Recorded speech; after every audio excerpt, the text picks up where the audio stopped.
Katrina and prepare for this year's hurricane season.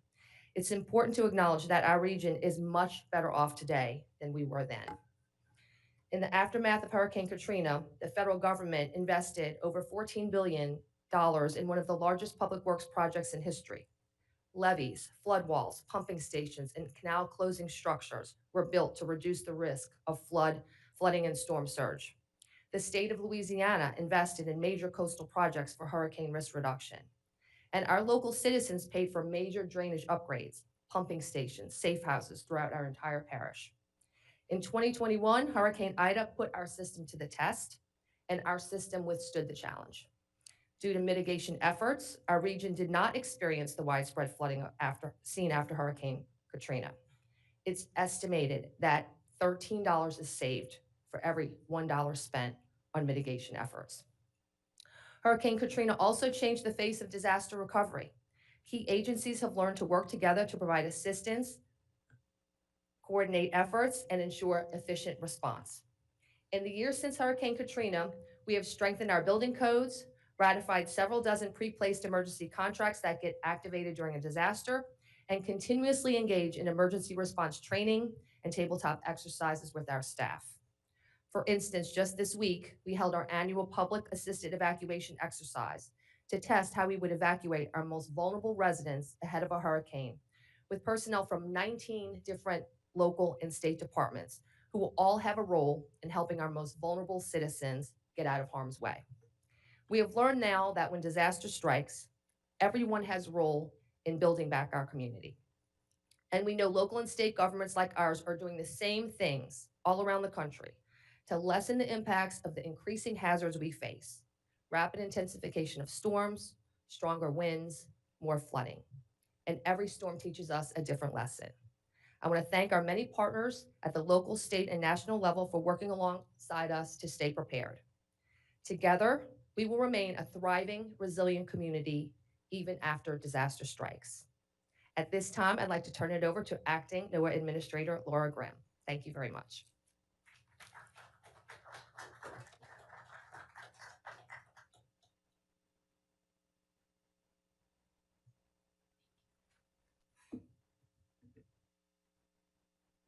Thank you, Cynthia. And thanks for everyone being here today. Good morning. I was able to walk around and meet some of your employees, and they are just top notch and really speak highly of you. So it's an honor to be here. Thank you for hosting us. It's a pleasure to be here to talk about this important announcement about NOAA's 2025 Atlantic Hurricane Season Outlook. The United States is fortunate to have the world's best scientists, computer and modeling experts, and meteorologists at NOAA, who provide us with accurate forecasts of tropical storms. These experts are constantly learning from current and past weather events, such as Hurricane Katrina, which made landfall nearly 20 years ago this summer, just 50 miles where we stand here today in Gretna, Louisiana. NOAA has chosen to be here for our outlook today because at the Emergency Operations Center in Jefferson Parish to commemorate the 20 years since one of the worst natural disasters in U.S. history. In 2024, inland flooding was one of the most destructive forces during the hurricane season, with rainfall totals from Hurricane Helene exceeding 30 inches in communities located hundreds of miles from the coast. These storms are a stark reminder about how vital it is to prepare for the upcoming hurricane season now, before the storms begin forming in the Atlantic Basin. The Hurricane Outlook is just one preparedness tool that citizens, forecasters, and decision makers use to get ready for what lies ahead. The 2024 Hurricane Season Outlook that was issued in May last year was right on the money.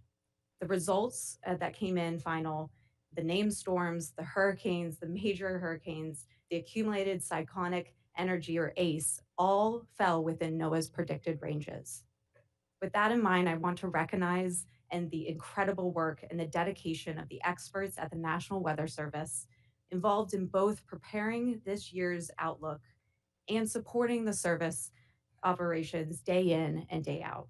Your work continues to save lives, and you inform and prepare communities each year ahead of these storms. As we approach the official start of the Atlantic hurricane season on June 1st, NOAA and the National Weather Service stand ready to serve the nation during and after and before the storms. Our vital role ensures public safety, it enhances national security, and promotes a robust American economy. That role includes NOAA's work in providing life saving forecasts that ensure that people that are in harm's way will be given critical time to heed warnings. Throughout the hurricane season, forecasters with the National Weather Service will continue to issue timely and accurate forecasts for all expected hazards, from storm surge to high winds to tornadoes to inland flooding. Experts at NOAA's National Ocean Service stand ready to assist the Weather Service, providing critical disaster response and real time storm surge information. They also provide information to ensure our waterways and our shipping lanes are accessible in the wake of a hurricane to quickly facilitate the flow of commerce. They deliver aerial imagery to ensure emergency responders and local decision makers have the information that they need to rapidly deploy the resources that are hit the hardest areas. The NOAA Hurricane Hunters are prepared to fly their P4, P3, and G4 aircraft into and around hurricanes, with researchers on board collecting invaluable data that helps forecasters make accurate predictions and give scientists a better understanding of storm processes.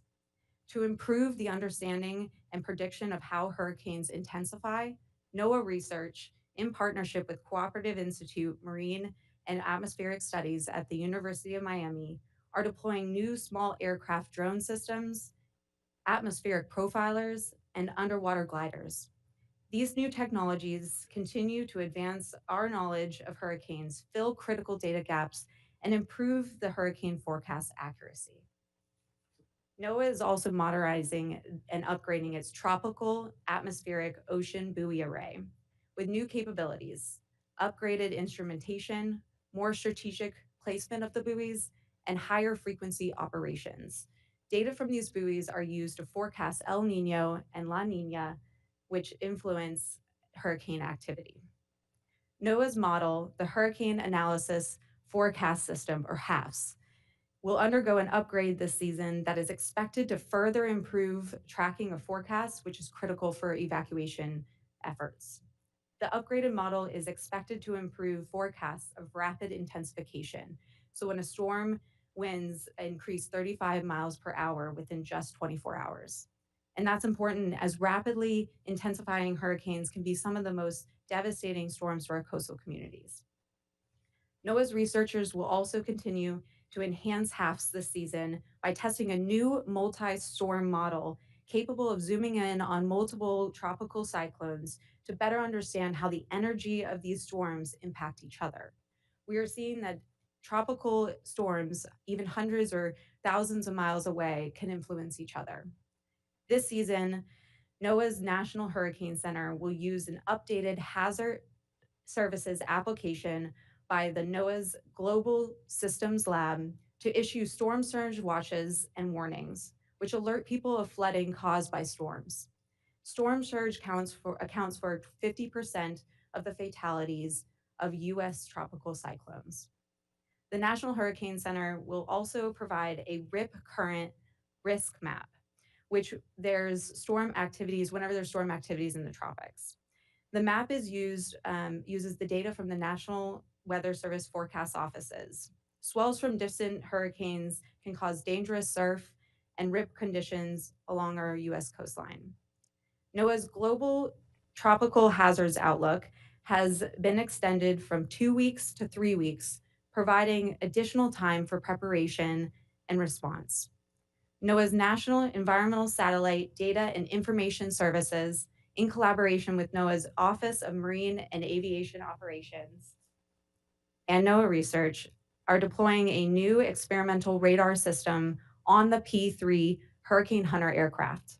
The system will collect information on the ocean waves and the winds beneath beneath the plane.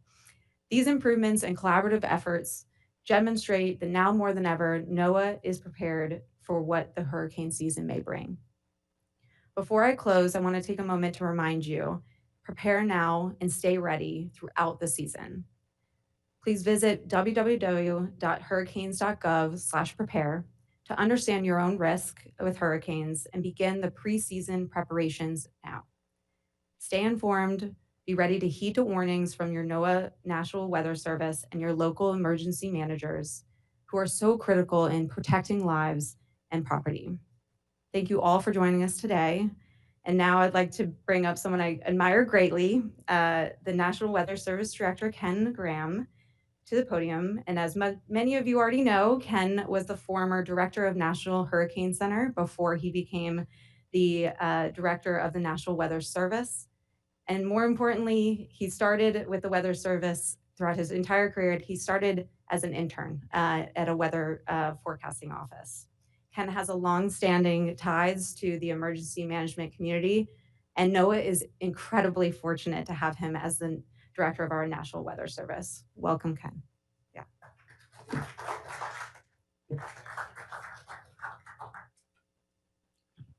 All right, thank you, Laura. That was incredible introduction. I appreciate that. Thanks for those remarks. Those are great remarks from Laura, our acting at NOAA, and appreciate it. And just wanted to thank Laura also separately just for your support, because I can tell you, supporting us at the Weather Service is important to communities and saving lives. And Laura's been on our side and really helping us out. So it's just really appreciated. And then Matt Rosencrantz right there. I just want to be clear. I always do this. He's the brains behind all this. The guy right here. So the whole forecast, everything, he's the one that does it. And every time I call him out, he says it's a whole team. So to you and your whole team, thank you just so much for all this.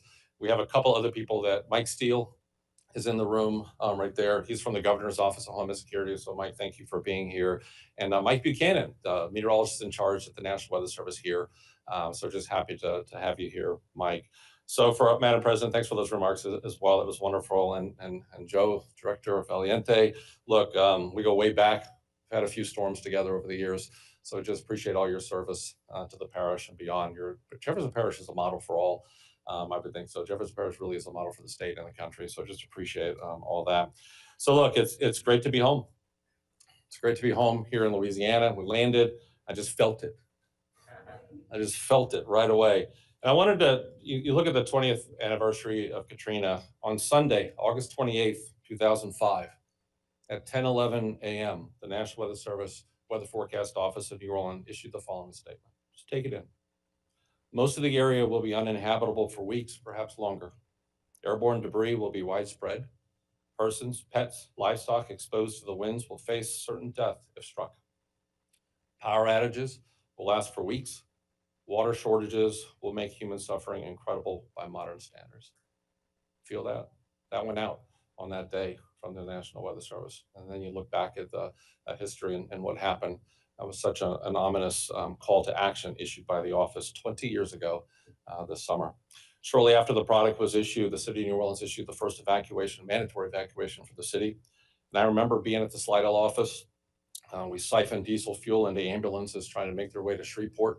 Trying to get diesel fuel into the ambulances. We were also helping our own employees, the Weather Service employees, no employees. We work in these communities. So we're part of these communities when they get hit.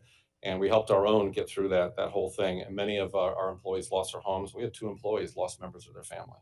So it's interesting to, for NOAA in all these communities, that's our strength being everywhere in these communities. Look, we've been busy since then. I mean, think about the modeling. Laura mentioned the incredible HAFS model. The modeling has never been better.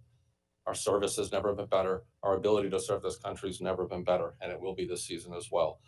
Just amazing. So since this devastation and Katrina, knowing the Weather Service, we've made incredible strides. I mean, you just look at how far we've come, the lead times, the accuracy, hurricane forecasting, as well as storm surge watches and warnings. All that's taken place since Katrina. We've really got better at focusing on the actual hazards themselves. Saffir-Simpson, remember, wind scale is wind.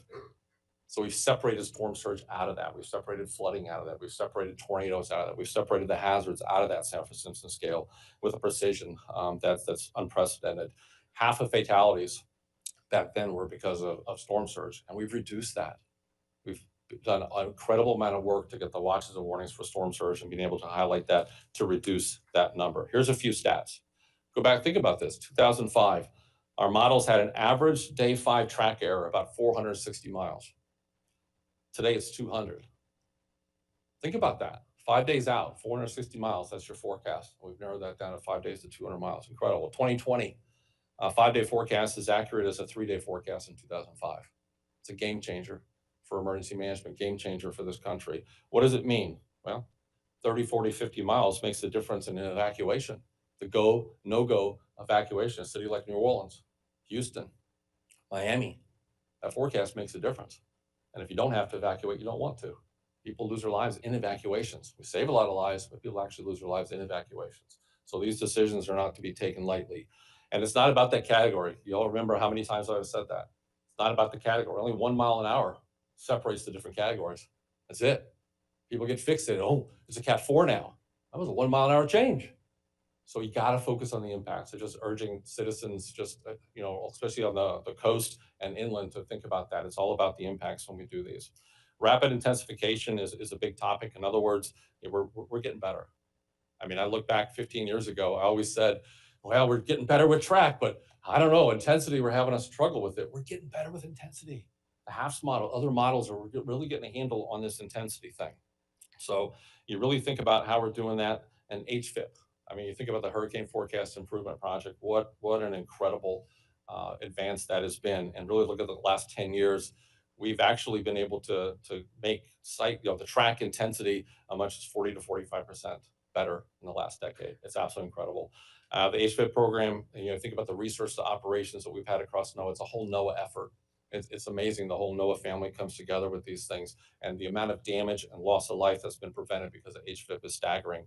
University of Miami came up with a study and calculated the improvements from 2007 to 2020 led to a cost avoidance of $60 billion. That's NOAA at work. That's NOAA at work right there. And we saw the forecast improvements firsthand in 2024. And the skill was better than ever. It was amazing to watch 2024. Helene was forecast to be a major hurricane. Take this, before it was even a depression. It was a bunch of clouds, a couple thunderstorms.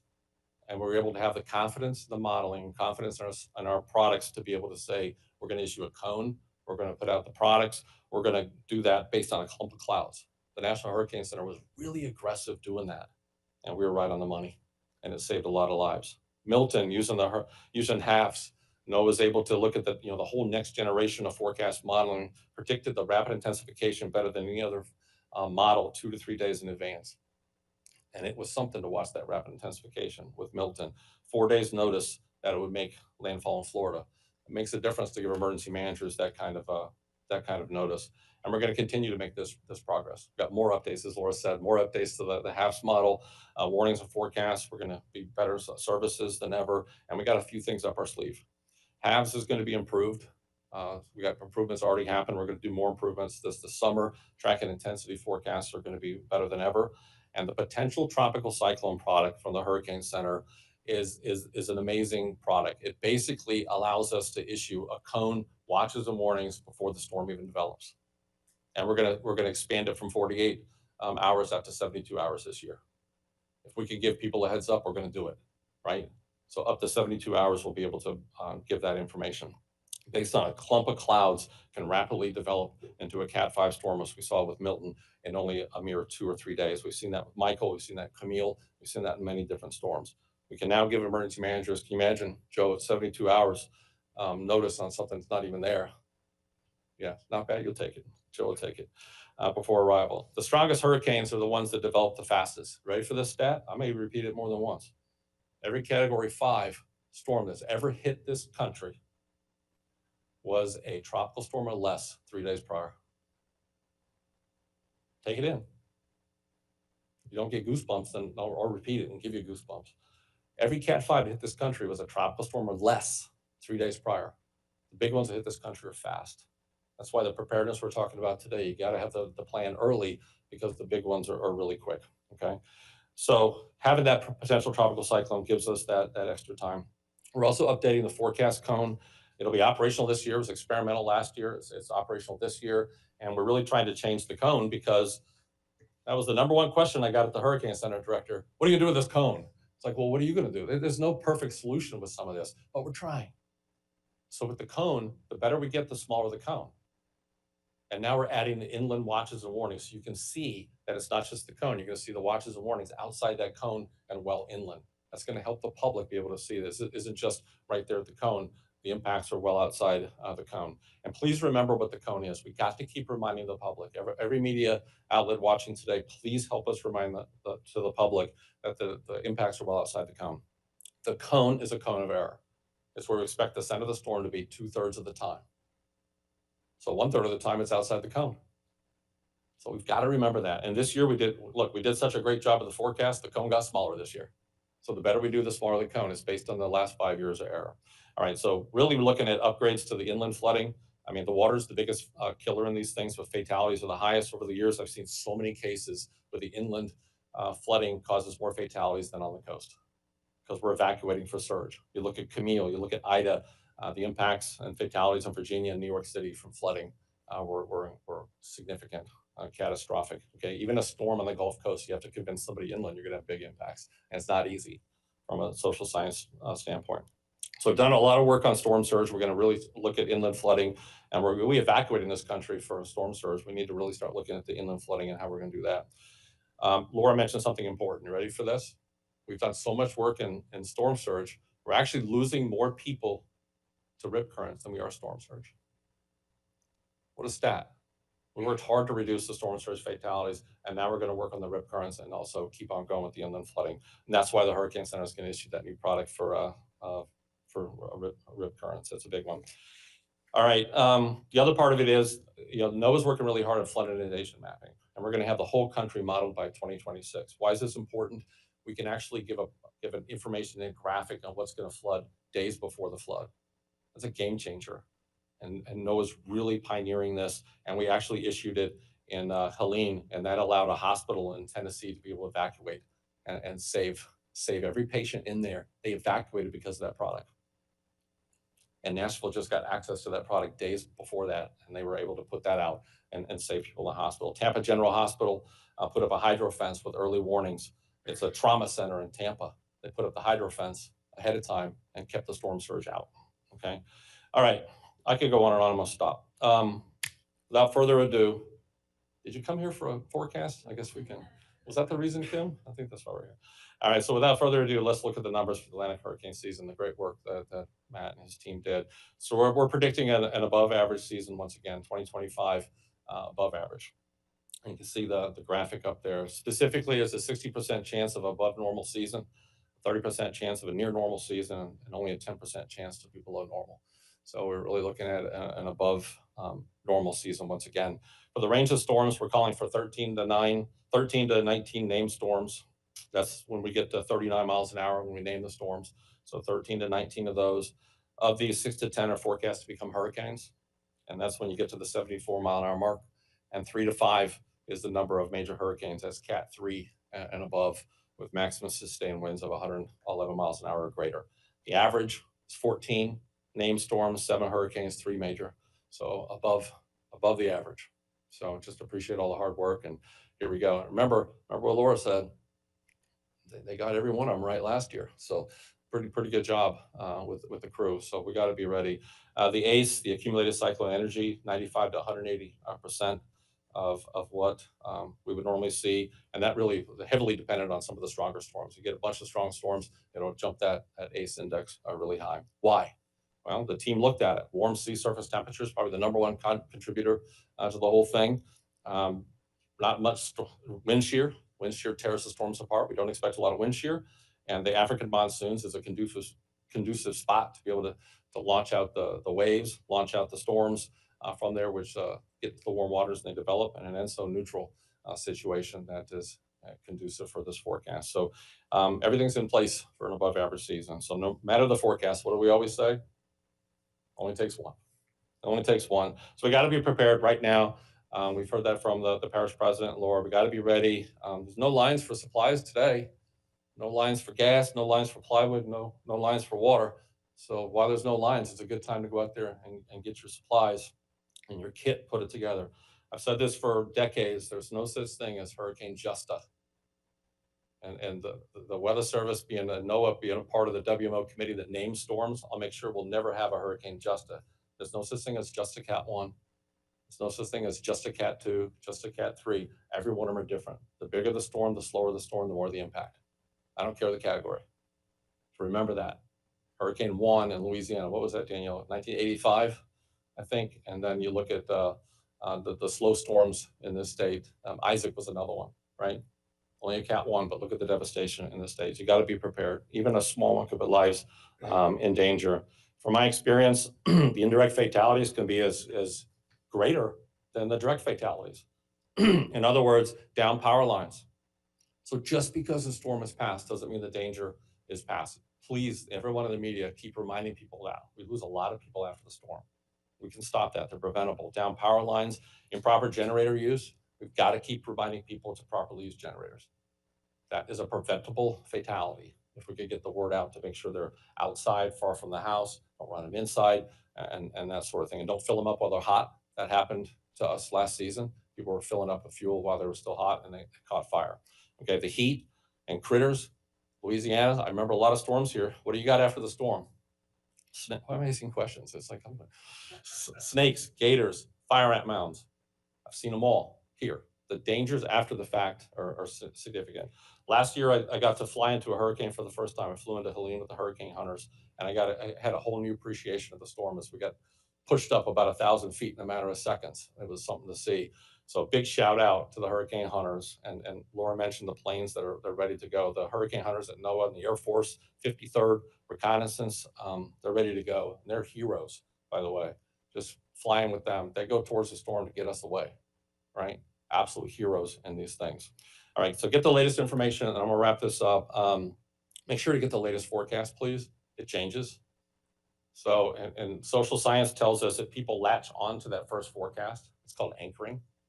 So we got to remind people, keep updating your forecast. Keep looking for the latest information, weather radio, wireless alerts, hurricanes.gov, listo.gov, para obtener información sobre el hurricane, como prepararse. Go to listo.gov for Spanish information, and everyone should prepare as they're going to get hit. So I'm going to end this with, we're ready. We're ready for this. I need everyone in the country to be ready as well. We're equipped with the best forecast models than we've ever had. We got great support, and which is really appreciated. And we continue to get support from NOAA and the Department of Commerce, and we'll continue to improve our services to make sure this country is absolutely prepared. So we're ready here at NOAA. Are you? All right, Kim, back to you.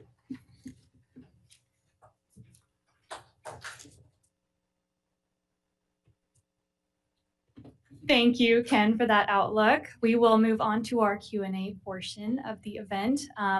In the remaining time that we have, we will take reporter questions, first from our in-room reporters, and then followed by our virtual attendees if time allows.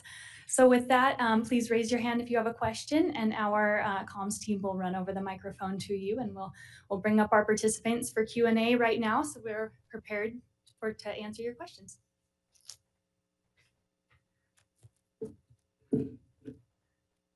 Yes, go ahead.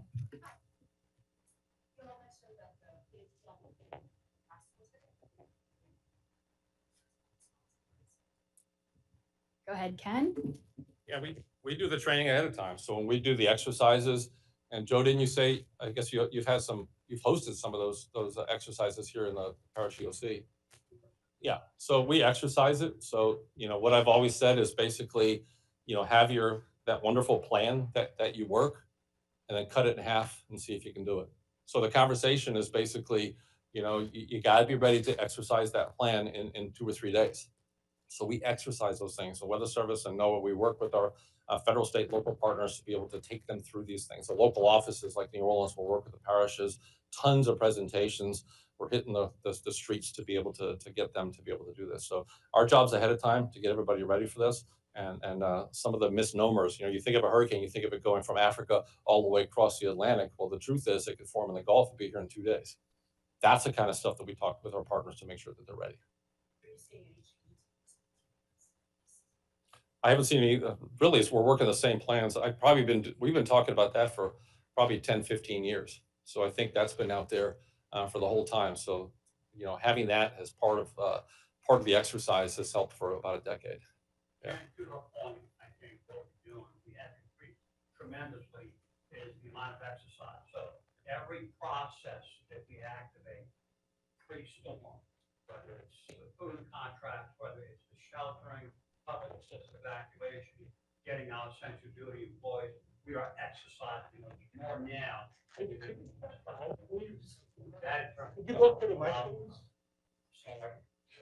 That in turn allows us to be better prepared before the storm hits, and that enhances our ability to effect a better recovery and a quicker recovery.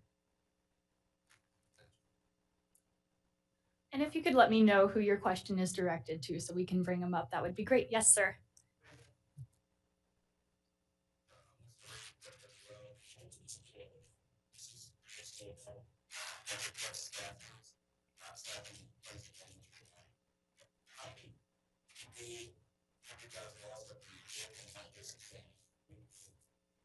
Or other officers, those that are understaffed?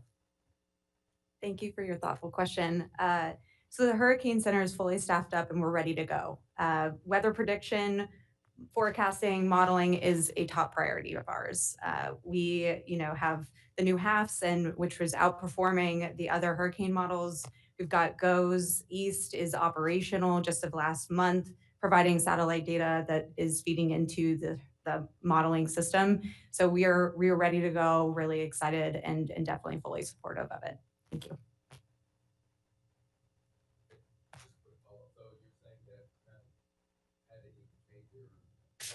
The Miami office?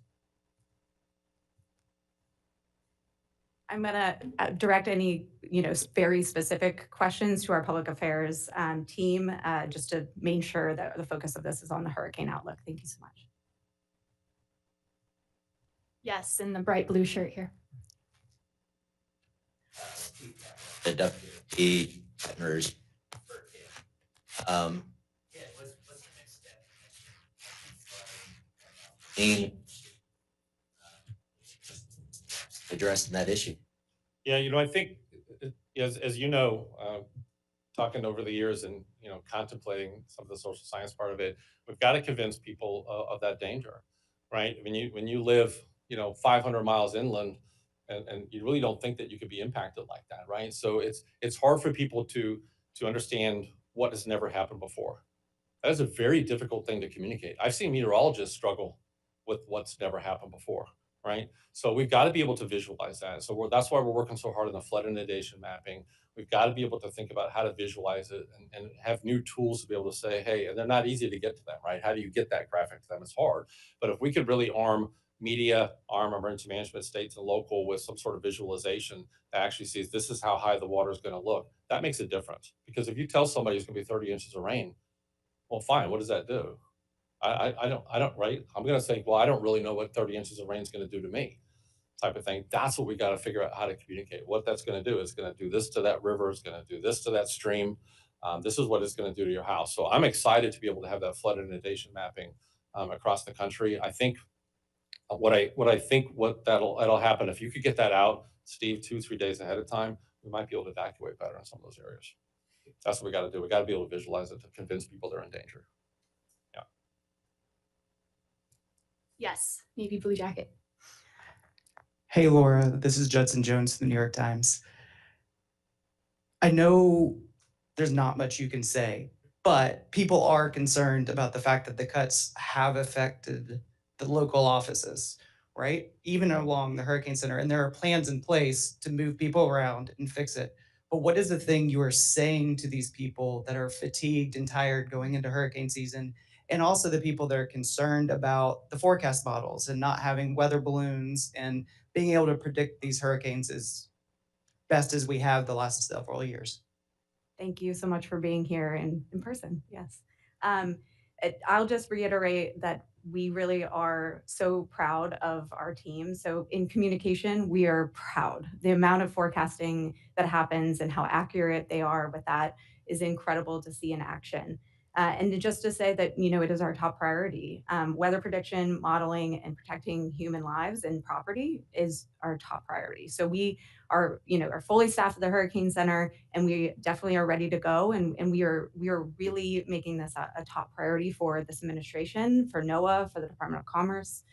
So we are very supportive of our National Weather staff. Thank you. Yes. Question for President Lee Sheng and then also Mr. Graham. President Sheng, how concerned are you with the changing dynamics in FEMA and how that could affect response for locals here in the parish?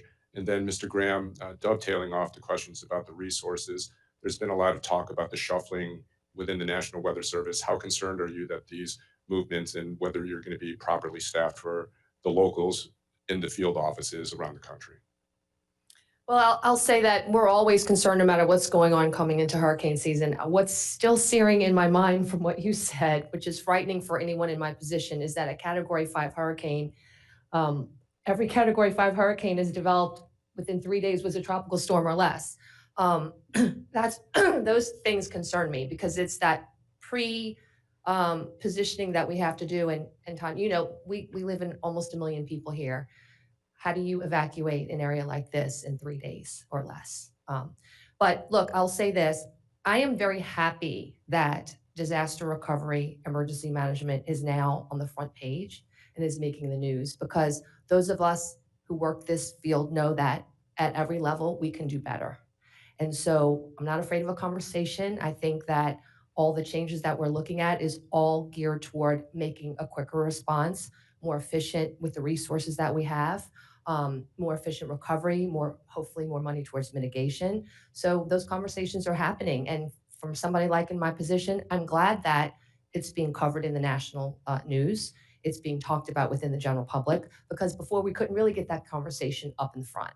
So that's, I'm concerned about hurricanes separately from operational, but honestly, I'm glad that there's debate, healthy debate going on about what FEMA should look like, where our resources should go, the role for the state, the role for local governments, and conversations are good to have. And we will look at the recommendations. I'm a member of NACO, National Association of Counties, National Task Force. We were trying to get this conversation to the front burner last November, and it's here now. And so I'm glad it's happening. So yes.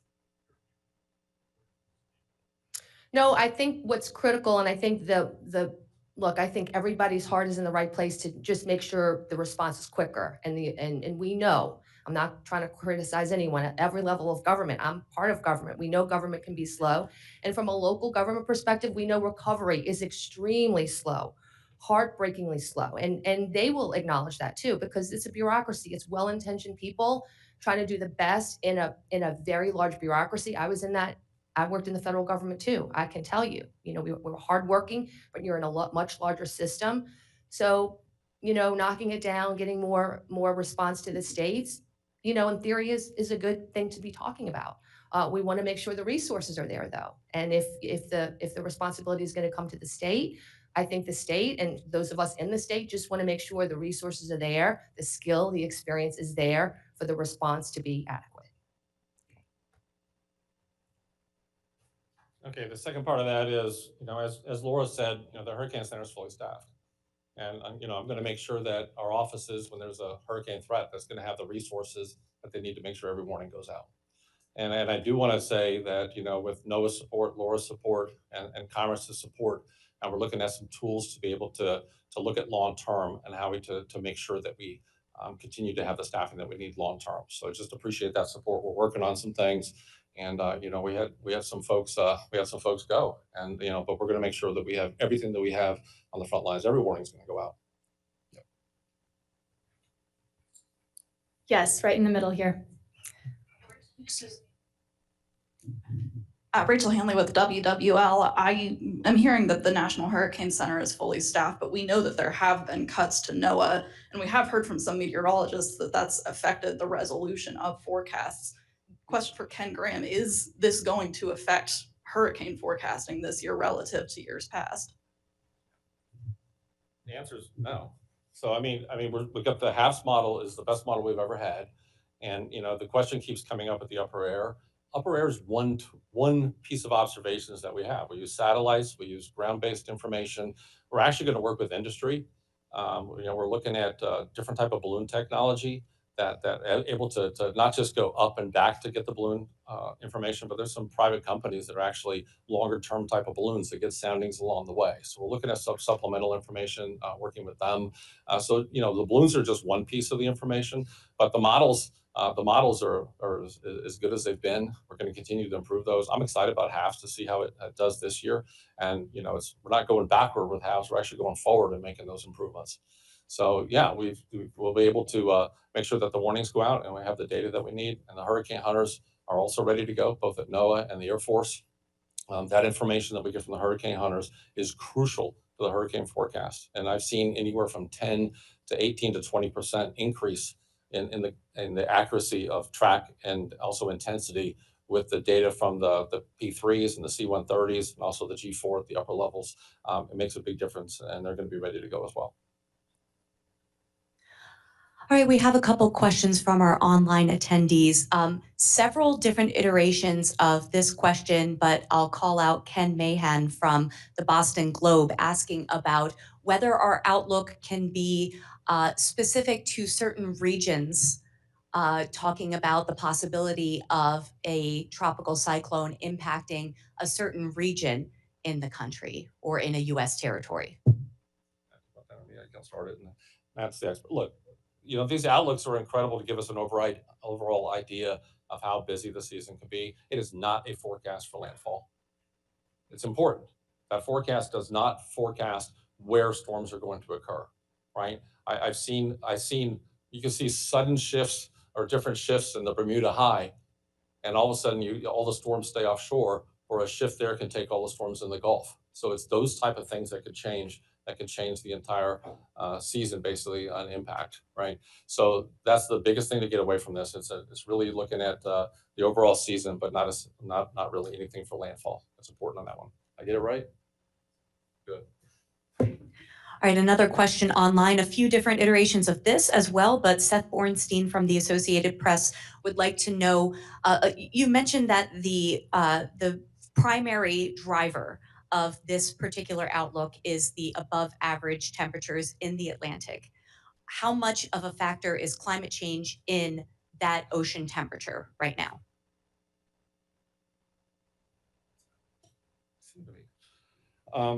Look, you got, when you have a planet that's warmer, you look at the ocean temperatures could be impacted by that. So yeah, and really the warmer ocean temperatures is really consistent with us being in a more active season, more active period of time, more active era associated with the hurricane activity. So we're seeing that. And when it comes to, some of the factors that we see associated with hurricane season, we're not really seeing any changes in the numbers or even the strength when it comes to, a warming of the planet. But we are seeing rainfall. We're seeing heavier rainfall rates. And, you go to these communities, you're seeing some of the rainfall, warmer planet, the atmosphere holds more moisture. So you are seeing a situation where some of the rainfall rates are higher. And that's, once again, I stressed water huge in my comments. And we need help to be able to really reach out to the communities to let them know the dangers of water. Inland, coastal, the rainfall is heavy year round. We're seeing some of these floods, and we're hearing from more and more communities. It's like, wow, I've lived here my whole life. I've never seen some of these rainfall rates like that. So we are seeing, that's the biggest evidence that we see associated with the tropical seasons, just really looking at that heavy rainfall. We got to be really prepared for that. And you got more people on the coast. A lot more people have moved to the coast. You got the social economic factors associated with moving to the coast, and there's a lot more people in harm's way as well. So there's a lot of different factors that go into that whole thing. So that's it, Eric. Another question from Rebecca Hersher of NPR. She says, I appreciate that Ken shared generator safety tips. Can you share any other specific preparation recommendations for people living in hurricane-prone areas? Getting ready for hurricane season, it's easy to say just have a kit, right? Not everybody has the ability to get a kit. So I think the number one thing to do before hurricane season is know your threat. Are you living along on a river or a bayou, since I'm here, right? Does it flood? The rivers and bayous, they flow backward. The water pushes up from storm surge. There's places that you don't normally expect to flood. This water flows backward into these channels and floods people that may not have flooded before. So know your threat. If you're along a river, along a bayou, you know to prepare for that flooding. The other ones, look around your house. Look at the trees. We lose a lot of people to falling trees, right? So look around, what can you do to mitigate some of those dangers? And Danielle and I've done surveys in the local area where it looks like the biggest tree in the world just got hit by a tornado. You look at it, a billion termites in the dang thing. It was ready to fall anyway, right? So these type of things, really look at your threat. Are you on the coast, right? Know your evacuation plan if you're on the coast.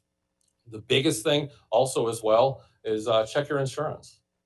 There's deadlines associated when you can get flood insurance. There's deadlines associated with when you can get some of the insurance. So check your insurance plan, make sure you're covered, right? There's different types of insurance depending on where you live along the coast or inland.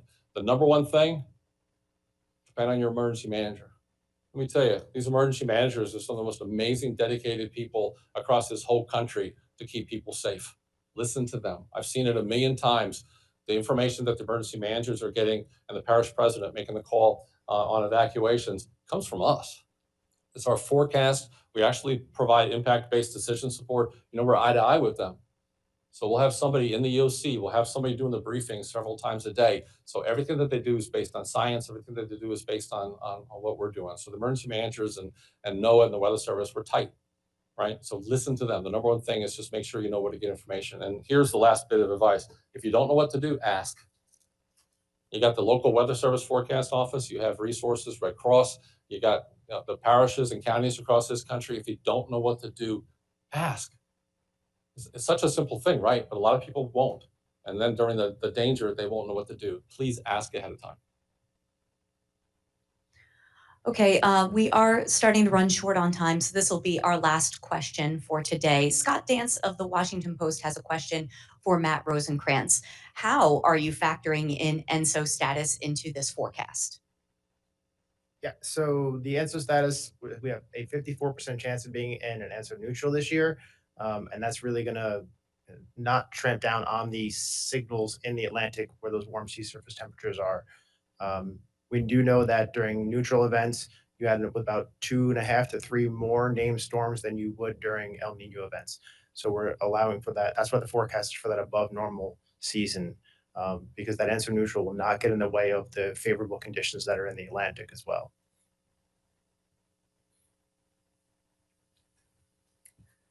All right, that concludes our press conference for today. And once again, I'd like to remind you that all materials, all the graphic slides are available on NOAA.gov for your reference.